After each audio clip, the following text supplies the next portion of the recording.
நவனத்தினில பெடக்குயில் கூவையில உன்னுடைய வேதனைய நான் அறிஞ்சேன்.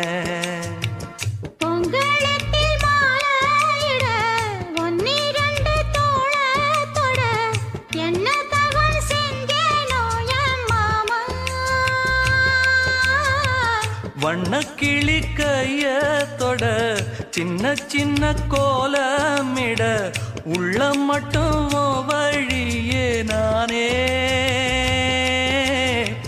உள்ள மட்டும் வழியே நானே.